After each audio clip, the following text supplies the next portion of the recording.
Hello. तो कैसे हो आप सब लोग? आशा करता हूँ सब बढ़िया ही होंगे। तो आज की स्टोरी हमें अश्मिता ने शेयर करी है। तो thank you so much Ashmita अपनी स्टोरी शेयर करने के लिए। अगर आप लोग भी अपनी स्टोरी शेयर करना चाहते हो तो इस मेल आईडी पर या फिर मेरे इंस्टाग्राम पर आप अपनी स्टोरी शेयर कर सकते हो। इंस्टाग्राम आईडी डिस्क्रिप्शन में मिल जाएगी। तो चलिए स्टोरी स्टार्ट करते हैं। तो अश्मिता पुणे से है और ये किस्सा उसके साथ तब हुआ था जब वो 10th क्लास में थी। और अश्मिता एक मिडिल क्लास हिंदू फैमिली से बिलोंग करती है और उसकी फैमिली में 5 मेंबर हैं। अश्मिता, उसके मम्मी पापा, उसकी नानी और उसका एक छोटा भाई। तो उस टाइम पर अश्मिता के घर पे कुछ फाइनेंशियल प्रॉब्लम चल रही थी जिसकी वजह से उसके पापा को 2 जॉब्स करनी पड़ती थी, एक नाइट और एक डे में। और वो लोग जिस एरिया में रहते थे वहाँ के लोगों का मानना था कि उनके ही एरिया में कुछ नेगेटिव एनर्जीज भी हैं, लेकिन उनको वो सब नॉर्मल लगती थी। और ये लोग पूजा पाठ भक्ति वगैरह में बहुत विश्वास रखते थे। ये मतलब कि डेली पूजा वगैरह करते थे। लेकिन अश्मिता जब 10th में थी, मतलब स्कूल में पढ़ती थी, तब वो इन सब चीज़ों पर विश्वास नहीं करती थी। लेकिन जब उसके साथ ये सारी चीज़ें हुई तब उसे इस पर विश्वास करना पड़ा। जब अश्मिता 5-6 महीने की थी तब उसके पापा ने एक नया घर लिया था और कुछ कारणवश उस घर की शांति पूजा जो होती है वो नहीं करवाई थी। तो एक दिन क्या होता है कि जो अश्मिता की नानी होती है उन्हें किसी काम से गाँव जाना पड़ता है। तो उन्हें गाँव जाते देख अश्मिता का जो छोटा भाई था वो भी ज़िद करने लग जाता है कि मुझे भी नानी के साथ गाँव जाना है। तो अश्मिता की मम्मी बोलती हैं कि ठीक है आप इसे गांव ले जाओ, वैसे भी 2 दिन की बात है तो इतना कोई प्रॉब्लम नहीं है। अब अश्मिता के पापा भी 2 टाइम जॉब करते थे घर की थोड़ी फाइनेंशियल कंडीशन की वजह से। तो जो अश्मिता की नानी थी वो भी गांव चली जाती हैं और उसका छोटा भाई भी उनके साथ। और घर पे बसते हैं फिर 2 लोग, एक अश्मिता और उसकी मम्मी, क्योंकि पापा तो जॉब पे चले जाते थे, बहुत ही कम घर पर रहते थे, इसलिए वो दोनों अकेले पड़ गए थे कुछ टाइम के लिए। तो जिस दिन नानी जी गांव चली जाती हैं उस दिन अश्मिता और उसकी मम्मी डिनर वगैरह करके रात को 11 बजे सोने की तैयारी करते हैं और कुछ देर में सो जाते हैं। तो अश्मिता के घर में एक ही रूम था और उसमें बीच में एक दीवार थी, उसके जस्ट साइड में एक किचन था और वॉशरूम उनका बाहर था। तो अश्मिता की मम्मी और अश्मिता सो रहे होते हैं रात में और करीब 2:30 बजे अश्मिता की मम्मी की आंख खुल जाती है किसी आवाज़ की वजह से। और आवाज़ कुछ ऐसी आ रही थी जिससे हम रोटी पलटते हैं, मतलब हमारे यहाँ पे तो उसे चिमटा बोलते हैं। तो वो जो चिमटा था उसकी स्लैब पे मारने की आवाज़ आ रही थी, टप टप टप ऐसे, मतलब 2-3 बार आती है और आवाज़ थोड़ी देर में तेज़ होने लगती है। तो उस आवाज़ की वजह से अश्मिता की भी आँख खुल जाती है और मम्मी और अश्मिता बेड पर बैठ कर वो आवाज़ धीरे धीरे सुन रहे होते हैं। अब मम्मी को लगा पहले कि आवाज़ दरवाज़े पे कोई नॉक कर रहा है ऐसे उस वजह से आ रही है। फिर मम्मी थोड़ा डर जाती हैं कहीं कोई बाहर चोर वगैरह तो नहीं है इस टाइम पर। लेकिन वो आवाज़ फिर से आने लगती है और इस बार क्लियरली पता चल रहा होता है कि वो किचन में चिमटा मारने की आवाज़ होती है। लेकिन घर पर तो सिर्फ वो दोनों ही होते हैं, तो अंदर कौन था किचन में? अश्मिता की मम्मी ने अश्मिता को हक करके बोला कि बिल्कुल भी आवाज़ मत करना और बिल्कुल शांत रहना। और अब ऐसा था, अश्मिता की मम्मी भी डर रही थी क्योंकि घर पे कोई बड़ा इंसान नहीं था। लाइक अगर घर पे उनके पापा होते तो एक होता है ना कि थोड़ा डर कम लगता है एक बड़े इंसान होने की वजह से घर पे। तो उस टाइम पे उसके पापा भी नहीं थे और वो दोनों बहुत ही डरे हुए थे। अब उसकी मम्मी क्या करती है, थोड़ी देर में आवाज़ कम हो जाती है तो वो सर पे चादर डाल के और सो जाते हैं, मतलब थोड़ी देर में उनको नींद आ जाती है और वो सो जाते हैं। सुबह जब अश्मिता की आंख खुलती है तो वो देखती है कि घर पे पापा आ रखे हैं और मम्मी उनके लिए टिफ़िन पैक कर रही हैं। तो जब पापा घर पर थे तो उसकी मम्मी ये सारी चीज़ें रात को, मतलब रात में जो भी इंसिडेंट हुआ था वो बताती हैं कि ऐसा ऐसा आवाज़ आ रही थी। तो उसके पापा बोलते हैं कि बाहर से कोई आवाज़ आ रही होगी, तुम दोनों आराम से सो जाना, कोई दिक्कत नहीं होगी, जस्ट ऐसे होगा कुछ। अब बाहर से आवाज़ आ रही होती तो एक टाइम के लिए वो इग्नोर कर देते, लेकिन उन्हें पता था कि ये आवाज़ किचन से ही आ रही है और चिमटे की आवाज़ है।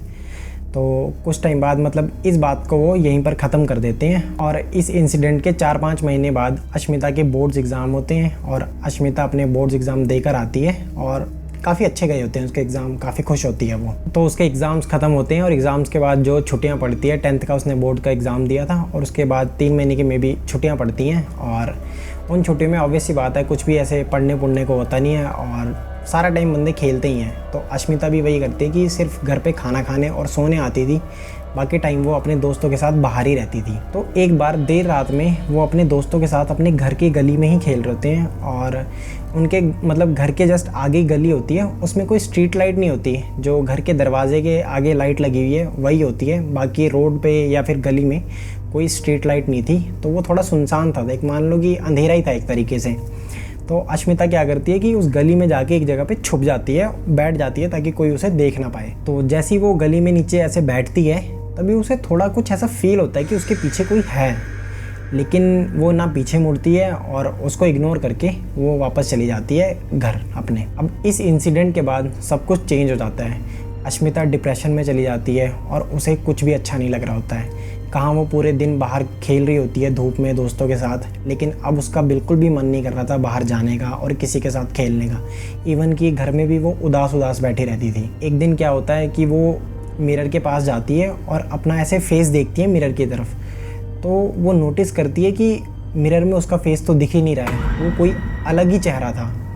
वो ये चीज़ देख के बहुत तेज़ चिल्लाती है और मम्मी के पास जाती है। मम्मी ने उसकी चिल्लाहट सुनी और उससे पूछा कि क्या हुआ, तो उसने ये सारी चीज़ें बताई मिरर वाली। तो मम्मी बोलती है कि मतलब मम्मी को थोड़ा डर भी लग रहा होता है और वो सोचती है कि अभी तो छोटी है, बच्ची है और मजाक कर रही होगी ऐसी, और कुछ तो है नहीं करने को, तो मजाक कर रही होगी मेरे साथ। मम्मी इस बात पे भरोसा नहीं करती हैं। ऐसे ही एक हफ्ता बीत जाता है और अश्मिता ना मिरर देखती है और बिल्कुल ऐसे उदास उदास सी पड़ी होती है। लेकिन उसकी मम्मी ऐसे मानने को तैयार नहीं थी कि उसे कुछ हुआ है। उसे लगती है कि बस नाटक ही करी जा रही है, जबकि मम्मी उसके रोज़ बाल भी बनाया करती थी और मतलब जो भी चीज़ें काम होते हैं वो मम्मी ही करा करती थी। अब सारे घर वाले आ जाते हैं वापस, नानी भी गांव से वापस आ जाती हैं और उसका छोटा भाई भी। तो एक दिन सेम यही चीज़ दोबारा होती है, वो जो आवाज़ वाली थी, और इससे घर वाले थोड़ा विश्वास कर लेते हैं इस चीज़ पे कि कुछ तो गलत हो रहा है। तो एक दिन रात को सब लोग सो रहे थे, मम्मी, नानी, अश्मिता का छोटा भाई अश्मिता, और अचानक 3 बजे इनकी आंख खुल जाती है और इन्हें आवाज़ आती है कुत्ता बाहर से भौंक रहा है और इन्हें एक अजीब सी पायल की भी आवाज़ आती है। ये कोई नॉर्मल पायल नहीं थी, जैसे जो क्लासिकल डांसर पैरों में घुंघरू पहनते हैं उसकी आवाज़ थी इस बार। अब ये आवाज़ अश्मिता सुनती है और वो नींद में चलने लगती है। दरवाजे के पास पहुंचती है वो और दरवाज़ा खोलने की जैसी कोशिश कर रही होती है, तभी उसकी मम्मी उसकी चोटी खींचकर उसे बेड के पास ले जाती हैं और लिटरली उसकी मम्मी ये बोलती हैं कि तुझे पता नहीं अभी टाइम क्या हो रहा है, तू बाहर चली है ऐसे। तो अश्मिता नींद में ही बोलती है कि वो मुझे बुला रही है। तो उसकी मम्मी फिर से बोलती है कि कौन बुला रही है तुझे? तो अश्मिता बोलती है कि वो घुंघरू वाली। तो नेक्स्ट डे ये जो भी चीज़ें हुई थी रात को वो अश्मिता की मम्मी अश्मिता को बताती है और अश्मिता इस बात से हैरान थी कि उसको कोई भी चीज़ याद नहीं होती है कि मेरे साथ हुआ क्या था उस रात को। अश्मिता की मम्मी ने फिर ये बात अश्मिता के पापा को बताई और फिर उन्होंने डिसाइड करा कि पास में पड़ोस में एक आंटी रहती हैं जिनके ऊपर माता आती है। तो वो बोलते हैं कि उनके पास ले जाते हैं, तो शायद वो देखकर कुछ बताएं कि क्या हुआ है। तो वो लोग आंटी के पास ले जाते हैं और वो आंटी अश्मिता को देखती हैं तो वो बताती हैं कि घर के बाहर एक औरत है जो अश्मिता को वश में करना चाहती है, वो इसका शरीर मांग रही है। लेकिन ज़्यादा देर नहीं हुई, तुम सही टाइम पर अश्मिता को यहाँ पर ले आए। ये सुनकर मम्मी और पापा काफ़ी डर जाते हैं और वो आंटी से रिक्वेस्ट करते हैं कि आप ही कुछ सुझाव बताइए कि क्या करें। तो वो आंटी 5 नींबू देती हैं और उसमें लाल और काले कलर का धागा बांध के और उसके साथ कुछ और भी स्टफ्स होते हैं, मंत्र वगैरह करके वो क्या नाम है उसके पापा को पकड़ा देती हैं और उनको बोलती हैं कि घर में आधी कच्ची और आधी पकी मोटी रोटी बनाकर उसके बीच में नींबू को डालना और पके चावल लेकर उसमें डाल के अश्मिता के सर पे ऐसे घुमाना है और उसको एक चौराहे पर जाकर छोड़ाना है। और शर्त ये है कि उस चौराहे पर जब उसे छोड़ने जाओगे और वहाँ से जब वापस आ रहोगे तो किसी से बात नहीं करनी है और ना ही पीछे मुड़ के देखना है। तो पापा घर पर वो सारी चीज़ें ले जाते हैं और अश्मिता के सर पे वो फेरे वगैरह लेके उसके और क्या नाम है वो चीज़ चौराहे पे छोड़ाते हैं और जैसा उन्होंने कहा था वैसा करते हैं। उसके बाद ये सारी चीज़ें हटने लगती हैं, ठीक हो जाती हैं सारी। और उन आंटी ने अश्मिता को भभूत भी दिए थे जो कि उन्हें बोला था कि पानी में मिला के पीना है, वो भी 5 दिन तक।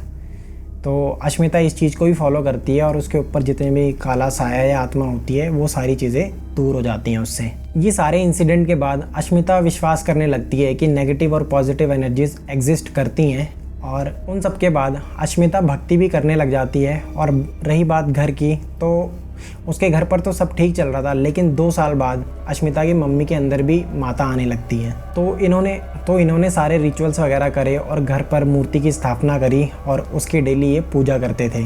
उसके बाद घर में सब कुछ कुशल मंगल था और कोई भी दिक्कतें नहीं आई थी। तो ये स्टोरी थी अश्मिता की। आशा करता हूँ आपको स्टोरी पसंद आई होगी और अगर पसंद आई है तो वीडियो को लाइक, चैनल को सब्सक्राइब ज़रूर कर देना। मिलते हैं नेक्स्ट वीडियो में, तब तक के लिए बाय।